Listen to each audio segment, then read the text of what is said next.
It's great to see all of you here today. Happy Tuesday.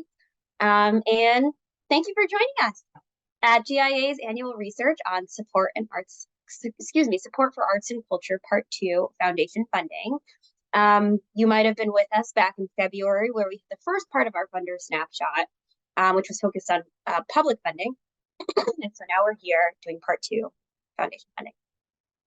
And I'm Sherilyn Seeley, the Senior Program Manager for Grantmakers in the Arts, and I'm so glad to be here with you all today. Now, before we begin the webinar, let's just take a moment to review some of the Zoom features so that you have an optimal experience with us today. If you have any questions for our tech team during the webinar, you're having kind of some tech issues, you can feel free to use the chat function and message one of the LGC techs. You'll see LGC in capital letters in their name. Otherwise, if you have a question for our presenter today, you can use the Q&A box at the bottom of your screen to submit any of your questions, okay? And if you'd like your experience to include captions, you can select the closed caption or CC icon at the bottom of your screen in the toolbar and select show subtitles. All right, so available now on the GIA Digital Reader, if you haven't seen it, we have the latest edition of GIA's Funder Snapshot, and it includes the Foundation Grants to Arts and Culture 2020, based on the most recent completed year of Candid data. Okay, and so we'll be looking at how things have changed since our last Funder Snapshot in February of 2022, and what we can look forward to for the remainder of the year and into next year. And we'll also be making some reference to the arts funding snapshot at 25, arts funding at 25, from way back in 2018, if some of you folks can remember that, where we looked at the 25-year span since we did the first arts funder snapshot report. So our speaker today will be making some reference to that, and you'll see some of those resources in the chat right now. And so with that, I am so glad to introduce our speaker for today, who's at the helm of all of this, Stephen Lawrence, philanthropy and nonprofit consultant for Stephen Lawrence Consulting. And you can see Stephen's full bio on the website. But Stephen will be sharing some of the key findings and summarizing some of that for us today and offering some insights. And so with that, I would like to kick it over to Stephen to get us started. Well, Sherilyn, thank you very, very much. And I want to thank Grantmakers in the Arts for inviting me to work on the latest update of the arts funding snapshot. I actually helped to develop it many, many years ago. And so it's been really fun to kind of come back after a few years and take a look at the data. I'll also note, I've always said this, and I'm just reminded of it with this work. The arts funding community has always been a leader and a model in terms of using research and data to inform grant making practice. I always find it in some ways ironic that it's the artists and those focused on culture who really, I think, have most fundamentally understood the critical importance of really being able to track what's happening in the field. So that said, what we're going to be talking about today are the latest findings based on Candid's Foundation 1000 rather grant sample. So each year, Candid codes all of the grants of $10,000 or more awarded by 1,000 of the largest U.S. foundations. And they account for roughly 2/5 of giving by all of the more than 100,000 U.S. private and community foundations, because of course you're capturing most of the largest funders. For the 2020 data set, which is the latest available, it was in fact just completed, there were over 200,000 grants totaling roughly $42 billion. And that's just roughly 45% of overall giving. So it's very substantial. And I want to thank my friends and former colleagues at Candid for their help in creating the data set and helping me to access these data to create this analysis. So as Sherilyn noticed, I last had the opportunity to examine data on arts and culture funding 5 years ago. And GIA had commissioned me to work on a piece entitled Arts Funding at 25, and this was published in the Reader. As Sherilyn noted, it examined funding from the 1990s through 2014. And so coming into this report, I was very excited because basically there were 6 new years of foundation funding data to look at since the last time I'd had the opportunity to analyze trends.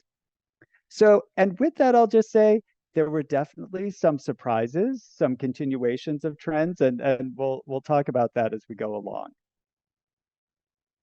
So first off, this slide is illustrating the share of foundation grant dollars in the Foundation 1000 that focus on arts and culture. And so I've illustrated this for the period from 2010 to 2020. And as you can see in 2010, 13%, and there was a translation of the PowerPoint into a different format for the slideshow, and some of the percent signs got a little wonky. So just to qualify that. But basically, in 2010, 13% of overall foundation giving had a focus on arts and culture, of foundation grant dollars specifically. In 2020, that share was 7%. Now, important to qualify is that in 2010, there was a truly exceptionally large arts grant, more than 1 billion given by the Walton Family Foundation to Crystal Bridges, which accounts for that share being so especially high. By comparison, in the latest data set for 2020, the largest grant was a $50 million award, still very substantial, from the W.M. Keck Foundation to the Los Angeles Museum of Art to engage more Angelinos in the arts and in arts education in the region. Still, looking back, having done the earlier analysis, we know that in the first half of the 2000s, basically the decade preceding 2010, the share of arts and culture funding was in fact in the 13 to 14% raise for the first half of the first decade of the 2000s, although it had dropped below 12% by the time of the Great Recession. So that's one factor influencing this. One other factor I'd like you to take into account when you look at this slide is that in recent years, Candid has changed its methodology for tracking giving by field or issue focus. So what is, prior to about 2017, Candid assigned coding for grants based on their primary purpose. So for example, a grant to a museum, a general support grant to a museum would be coded for arts and culture, whereas a grant, say, to a hospital to build a new wing and increase their arts therapy support would have a primary code of health and a secondary code of arts and culture. So for the earlier period, up until about 2017, 2018, the grants were being counted based on primary purpose. Now they're being counted based on any position. So if any grant that has an arts focus is being counted in this share, which means that it's likely that 7% is a bit higher than it would be if they were still coding grants strictly based on primary grant purpose. So things to keep in mind. I then want to show you what this looks like for share of number of grants. And always looking at share of number of grants is always helpful because the number isn't going to be impacted by a particularly large award in any single year. But we can see that same declining share. But what does it look like in terms of actual grant dollars?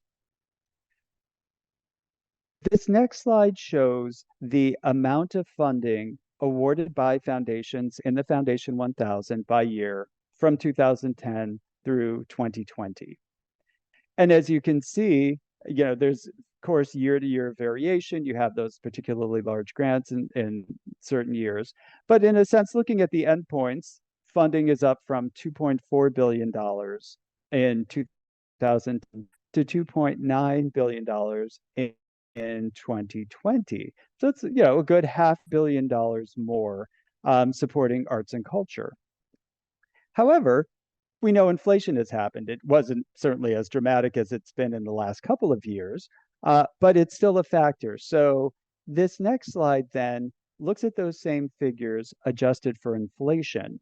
And basically what we find is that we're pretty much at the same place. So 2010, 2.4 billion, inflation adjusted, 2020, 2.4 billion. So it doesn't feel like there's been less support for arts and culture, even though there's been a loss of share in grant dollars.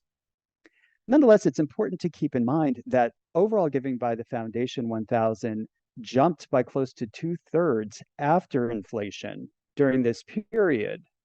So if funding for foundation funding among this set for arts and culture had kept pace over this decade, foundation support for arts and culture by these funders would total approximately $3.9 billion after inflation.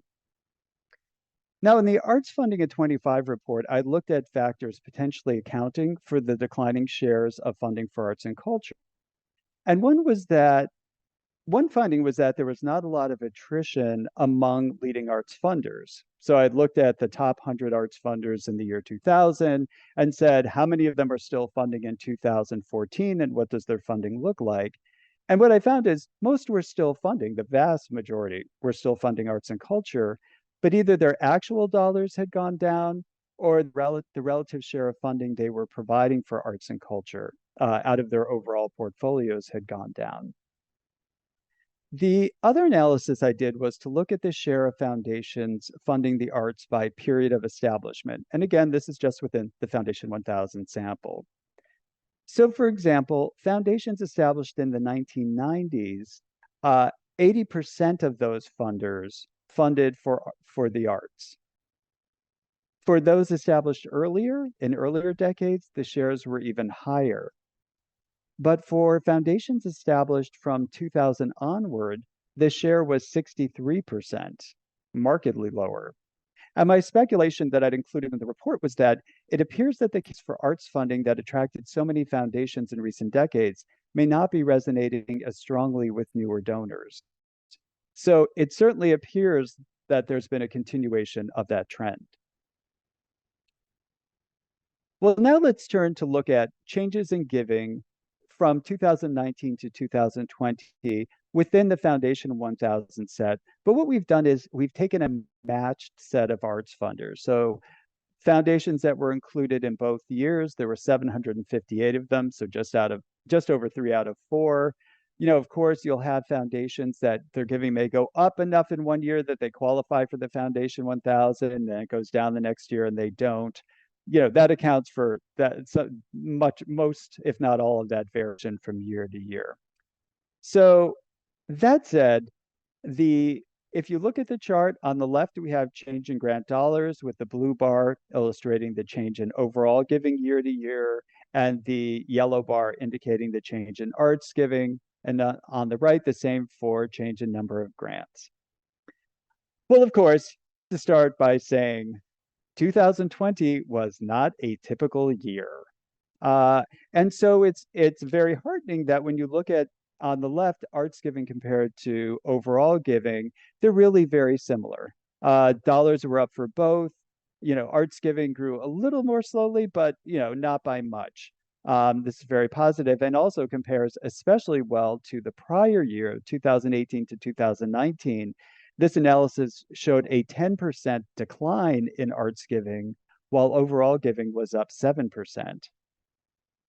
For share of number of grants, the change was far more pronounced. You have all the total number of grants in this match set going up 20% by 1/5, whereas arts giving was up 3%.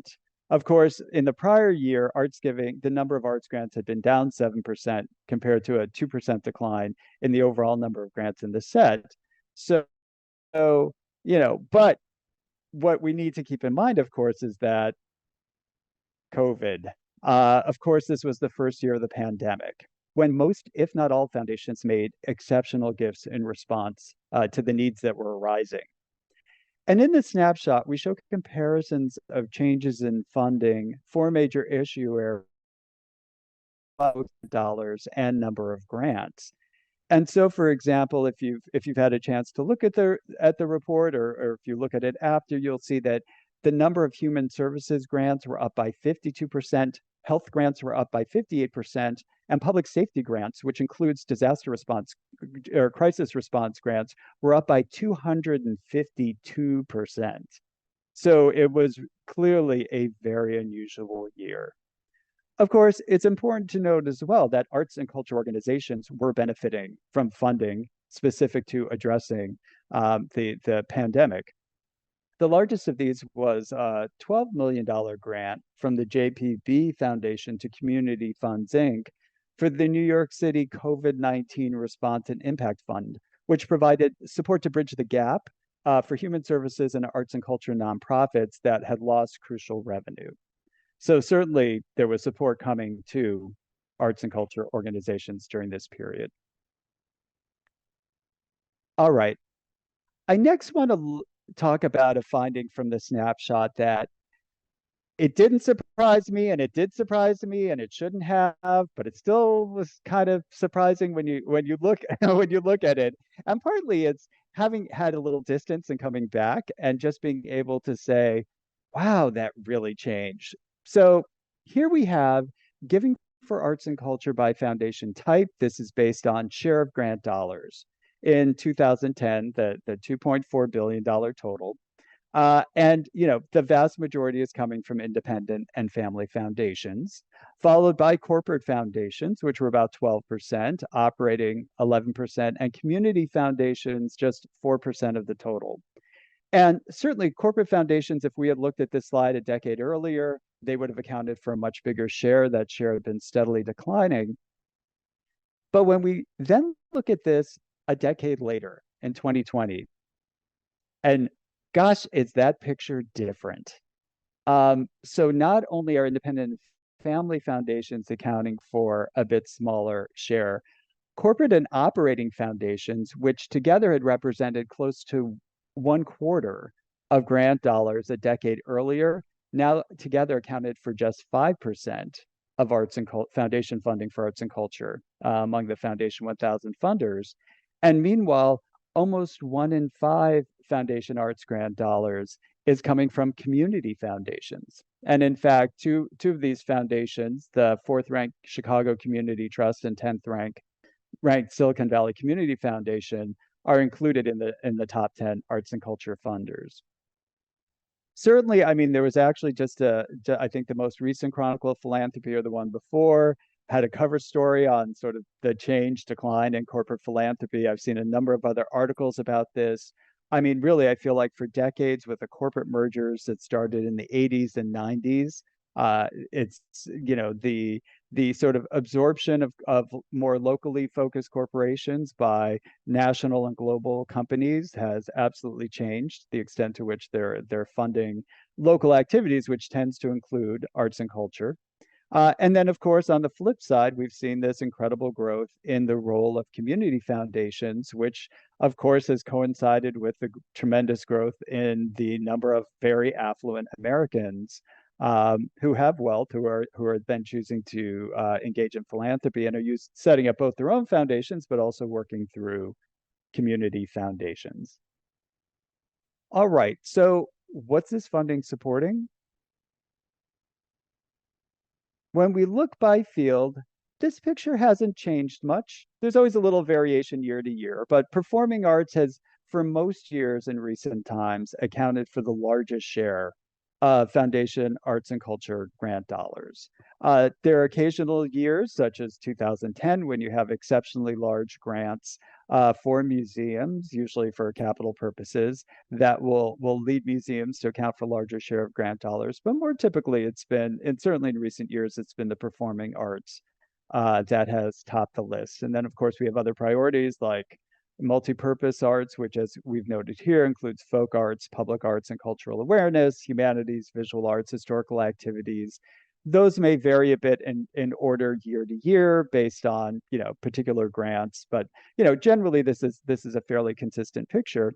And then for other arts, this large share as well is common. And basically, other arts certainly includes things like support for arts and culture policy, sort of writ large, and reflects the fact that for many foundations, the descriptions that are providing may say for the arts, for arts and culture. And based on that description and the lack of additional specificity around the particular field within arts and culture they're focused on, they'll be coded within that sort of broader catch-all category. And then we look at giving for arts and culture by type of support strategy. This will be the final piece of data we look at before we open it up to your comments and questions. This, I will say, was genuinely surprising to me. So the I'll just orient you to this chart and then talk a bit about it. So we just focus on three particular areas of funding that I'm showing you here: program support, general or unrestricted support, and capital and infrastructure support. And so the top blue bars illustrate the percent of grant dollars, arts and culture grant dollars, awarded by Foundation 1000 funders for this priority. And the green bars, the percent of number of grants. Now, what's really interesting about this, in the prior year's report, the 2019 snapshot, program support represented 31% of the share of grant dollars and number of grants for arts and culture. So from 31% up to 43% of dollars, from 31% up to 39% of grants. For general support, that represented about a quarter of grant dollars and number of grants, 24% and 25% respectively. So there was an increase from 24% to 31% of arts and culture grant dollars funding general support, and from 25% to 39%. Just about 2 out of every 5 arts and culture grants in the 2020 data has been identified as being for general or unrestricted support. That's really unprecedented. So it's the interesting challenge from a perspective, and having looked at foundation data over decades, is when you're talking, even within this sample, you're talking about 200,000 grants. Percentages generally don't change that dramatically. Like, you may see a real bump in share of grant dollars because you had a particularly large award or a few large awards, but not in share of number of grants. At the same time, it was 2020.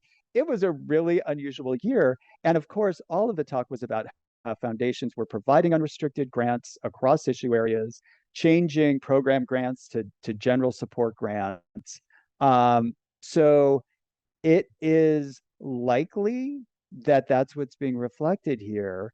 Question will be, will it last? So I think this is one of those 1-year changes where I'm reminded of data on unemployment and other factors that we saw in 2020 that were just off the charts, just nothing we've ever seen before.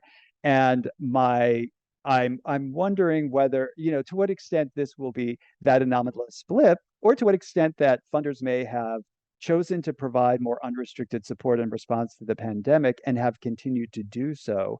And I think it's particularly interesting for arts and culture because the arts and culture funding field has been intentional since the 1990s in terms of the need to provide unrestricted support to ensure that the arts and culture organizations can thrive, and in fact have regularly accounted for either the largest or among the largest shares of funding for unrestricted support when you compare to, say, education or health or other fields. So,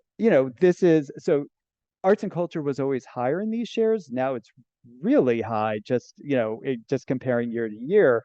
And it makes me excited to see what we see when we're able to access the 2021 and 2022 data, to see what extent is this anomalous and we go back to the, shares more consistent with what we saw before the pandemic, or if we do see a continuation of relatively higher shares, even if they're not quite this high.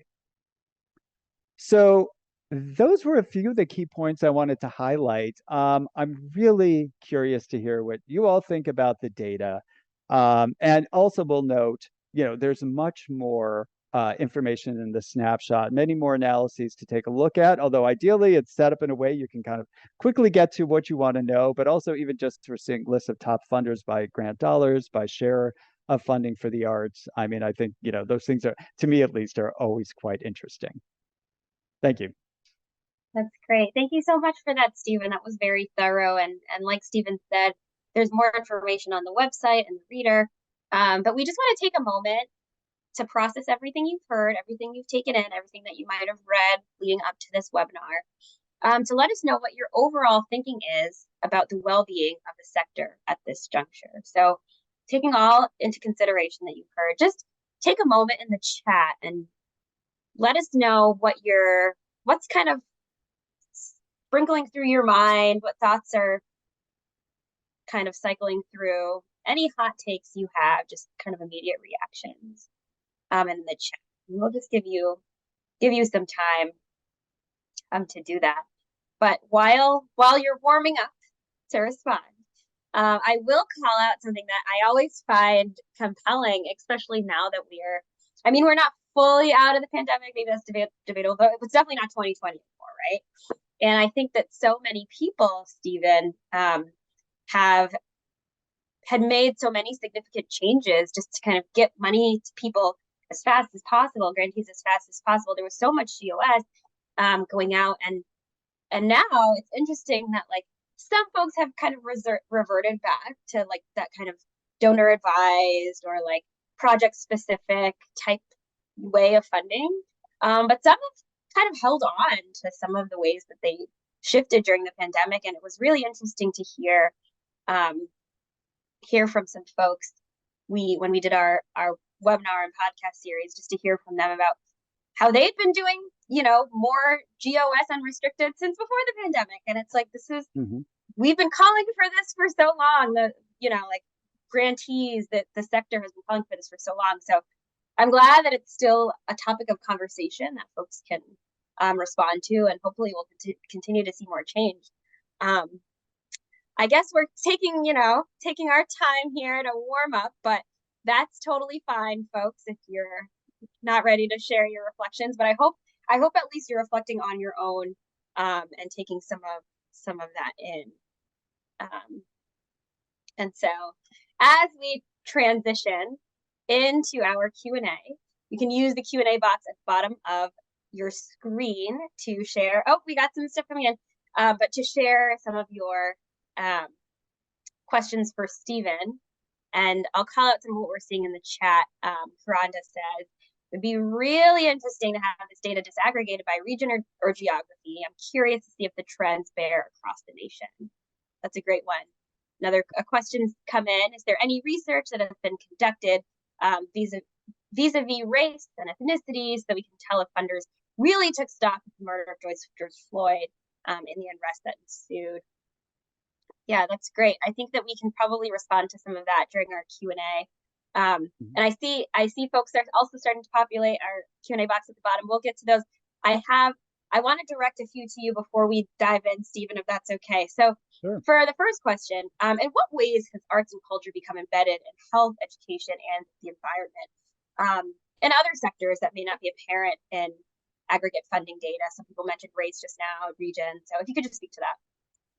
Sure. This is definitely something that we had looked at years ago, and is important to note, just the way that arts was becoming a part of other priorities, particularly in health and human services, and now with certainly in the post George Floyd era, the critical role of arts and culture in advancing social justice and racial justice.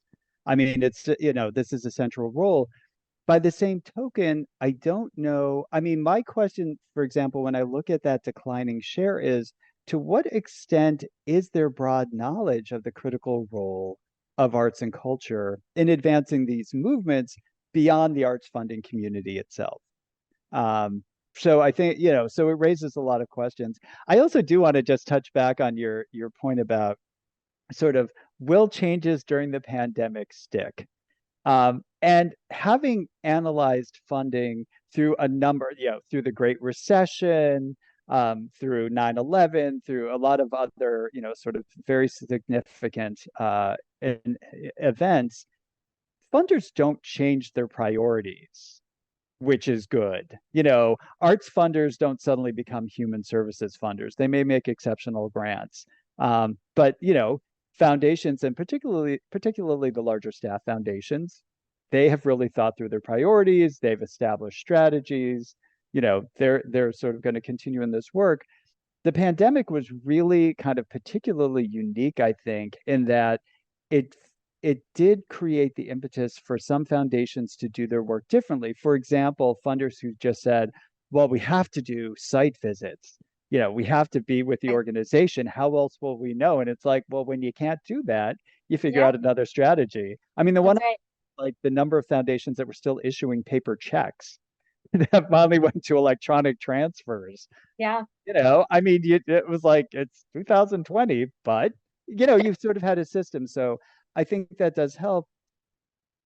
By the same token, yeah, when you step away from that sort of crisis sense, what do you carry with you? And in part, I think the question is, we're going to have to wait to the data will ultimately tell us hmm, to what extent yeah, some of these changes have persisted or not. We certainly know, like with remote work, that was already a trend before, and it's continued to be in terms of, sort of philanthropy really moving power to communities, and sort of letting communities lead.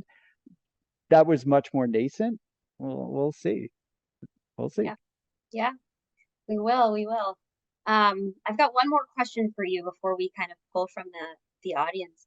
So, why have more recently established foundations chosen to fund the arts? And can some of those learnings be used to engage more foundation philanthropists? What I would say is we don't know. I mean, in fact, I think there's an opportunity there to dig deeper into understanding why there are philanthropies that are choosing to focus on arts and culture, and why there are sort of leading philanthropies that haven't identified arts and culture as a priority, because it was certainly, as I say, for those foundations established in earlier decades, you had 80+% of funders doing this. Now, is it just the generational shift? Cultural institutions were a way of building sort of local social capital. Um, there was just kind of a more direct connection to these major cultural institutions. Are these major cultural institutions still speaking to communities in the same way, and certainly evolving communities of donors? I don't know, but it's certainly the data is saying it's not resonating in the same way. So I think there's an opportunity to really consider that and to dive deeper, because my concern would be for the arts after inflation, that funding was stable. So like I say, it doesn't feel like, even though shares gone down, it doesn't really feel different because there's still, a substantial amount of money. But at some point, that may start to trail off because, in a sense, there aren't new donors coming in at the same level in the same way. But then I also may be wrong. I mean, maybe investments in arts and culture are happening in a different way that's just not showing up in philanthropy in the same way. Like it's coming in through other sources. But by the Mhm. same token, I mean, arts and foundation support particularly, that's that forgive me, it's the venture capital of the sector, and really for investing in new organizations. And you know I just I it, foundations have been my career. So Yeah. I worry a bit about what could potentially come in another 10 or 20 years. Hmm. Okay. It's so impressive that you've just been there through all of these things. It's like you've got so much knowledge to share. We're so grateful to have you. So I'm going to kick it over to some of the questions we've had come in through our Q&A. So our first comes from Nadia. It seems there were parallels between the public sector increases and your research findings in the pandemic years. Do you think that there are any patterns of influence across the two sectors that is notable or influential? That's a great question. I I don't I The honest answer is I don't know. Um, I do think, I do think the philanthropic community, the arts funding community, pays attention to public support and is definitely thinking about where it may need to, I don't want to say fill the gap, but where it may need to be responsive. If there's, during periods of, say, recession where public arts funding goes down. By the same token, foundations are endowed institutions, and for the most part, they're going to set their own objectives. Uh, and that's true across issue areas. And so I question to what extent um, foundations are necessarily being influenced by public funding for the arts. Where I think there may be more of an influence is if there's an opportunity to make policy change that will have sort of a broader impact on the resources available to the arts and culture community. Then I would tend to think there may be more of a connection. Okay, that's fair. Thanks for But sharing that. that's strictly my speculation. There's probably someone more knowledgeable to comment on that. I mean, you've been in the game for a while, Stephen. I feel like, you've held Uh, some weight. But I have opinions. That doesn't mean they're right. that's true. I guess that's true. All right. So we've got another question that's come in. Can you speak more to the impact of cross-sector art funding and how the coding impacts this data? And how much do you think it impacts the numbers? I would be guessing, but you know, armchair guess, I would think it's probably if they were still if Candid were still coding based on primary purpose, I would think it would probably be like 6%. It could possibly be lower. Um, and it's one of those things too where I look at, in terms of looking at trends in the data. For example, if you looked at foundation funding back in the 1950s and 60s, social science was a huge area of funding. Coming out of the post-war years, there was a ton of investment in that area. And then you just watched it get smaller and smaller and smaller and smaller. And in part, what was happening is government had really stepped in. The federal government had really stepped up funding for a lot of those priorities, but it was also a lot of funding to create think tanks, create other types of institutions, programs at universities. But then, in a sense, there were other sources of support that stepped in. What's different, I think, for arts and culture is it's not like the NEA has, quadrupled funding in the last few years, and that there's now this like government is public funding is carrying the arts in a way that wasn't true before. So I think the way it works in this country, private philanthropy, whether individual, corporate, foundation, is always going to be critical to sustaining institutions and allowing for creativity to flourish. So, that's where I get nervous about what could possibly happen going forward. Yeah. And speaking of private philanthropy, I this question came in. Is there a way to run similar analyses for arts and culture's share of the individual giving market? If there's anything that you want to. Yeah, there's the Lilly School of Philanthropy at Indiana University has good data, and having looked back at that, there's definitely more data out there to look at individual giving. It's not something I've looked at since 5 years ago myself. I've sort of looked at it for small projects, but I haven't looked at it, more broadly. The big trend in individual giving, of course, is that just across the board, individual giving is now much more reliant on a smaller number of very large donors than was true in the past. You had much broader, lower level support. Certainly you still always had your major donors, but they didn't account for as large a share of giving, and they now account for a much larger share of individual giving, which, for better or worse, it just, for any one organization, you've got, in a sense, a smaller pool from which to seek support. And maybe you'll get lucky with a deep pocket donor that loves what you're doing, but if you don't, it could be a little harder. Thanks for that, Stephen. So someone else is asking, kind of kicking us back to the GOS conversation. How else can we make the case that the GOS, general operating support trend among foundation arts funders, should be allowed to remain and continue? Yeah. Yeah. Oh, if only I had the magic answer for that, I could retire. Um, you know, I think, I mean, I'll give you my speech on the evolution of philanthropy in a nutshell, which is when I entered the field, which was way back in 1991, um, philanthropy was in the process of moving from a more generalist model to a more specialist model. So in a sense, foundation staff were much more people, were increasingly people who had, say, worked in a particular field and had a very specific point of view about what should happen, as opposed to, say, letting the organizations that are doing the work on the ground lead. And this is kind of more broadly, that led to much more program support, very specified support, as opposed to saying, you're the expert. I'm going to provide support to you and trust that you have the expertise to do what it is you say you're going to accomplish.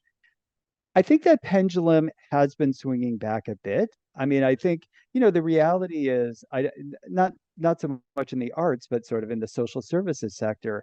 It's like a lot of money's been invested, and it's not like we've ended poverty, we've ended racism, we've ended, sexism, all these other things. It's like, so is there a different way we need to think about the role of philanthropists? Because there is a critical role that philanthropists play in terms of having that broader view and being a connector and helping to connect their grantees and kind of share learning and knowledge. And I've seen this across a number of studies I've worked on. But, that question of, to the extent that philanthropy is directive, you need to spend the dollars for this and you need to do it this way. In a sense, treating grantees more as subcontractors versus as the leaders and those most knowledgeable about what needs to happen in a field. I mean, I think Mhm. that's the case you have to make, but the reality is too, that's a lot harder because, the locus of control moves from here to there, and you got to be comfortable with that. Yeah, yeah. Which not everyone is. So, but No, yeah. and the other part of it, and then I'll stop, is, No, no. the rise of evaluation and the sort of quantification of social change, which evaluation is very important, but the sort of early days of kind of bean counting evaluation, which we've all kind of seen actually doesn't necessarily tell us much about what works and what doesn't. I think that was a factor as well because people also felt like, well, now I have to not only say this is why I think it's important, I have to be able to show my board that I've counted the numbers and it's Right. showing that something's important, was going to lead you to be much more directive about how you were funding. Yeah. Yeah, that's true. Well, I appreciate you bringing those kind of additional points into the conversation that impact kind of how things go with GOS and not. Um, and as we prepare to wrap up, I want to create space for you to share any final thoughts that you'd like folks to remember um, until we meet again next year for our snapshot. Well, as I said during my remarks, the arts and culture field, I just think has been a leader in valuing and using data to inform practice. And I just, I so appreciate the fact that GIA commits to and has, what is it, 20 years now? How long has this been? These snapshots been created. It's, Yeah, more than that. yeah, I mean, it's just like that's a real commitment because a lot of, a number of organizations I'll work with will sort of say, we need the data. And they'll sort of get the data and then they'll say, okay, and now we're moving on to the next thing. And no one actually stops to ever look back and see how that's changed. And I think the fact that GIA does this examination every year and really kind of pays attention to what's it saying, I just think you're so far ahead of other fields in terms of really having clarity around what's happening um, in your part of the sectors, which so I just think that's highly commendable. Thank you on behalf of GIA. All right. All right. Well, we are preparing to wrap up. I want to say another thank you to you, Stephen, for being here today, for sharing, and for all of the work that you put in year after year to bring your expertise to this funder snapshot. This webinar has been recorded. It's being recorded right now. So we will be sharing out the recording for you to review. You see Stephen's contact is on the screen, so you can always reach out to Stephen. And we'll also be sending a PDF copy of the slide deck. So you'll be able to review the slides and the data, as well as, of course, the GIA reader that we shared in the chat earlier. So thank you all so much for being here. We'll drop a survey in the chat for you to take. Let us know what you thought. And until next time, thanks, everyone. Thank you.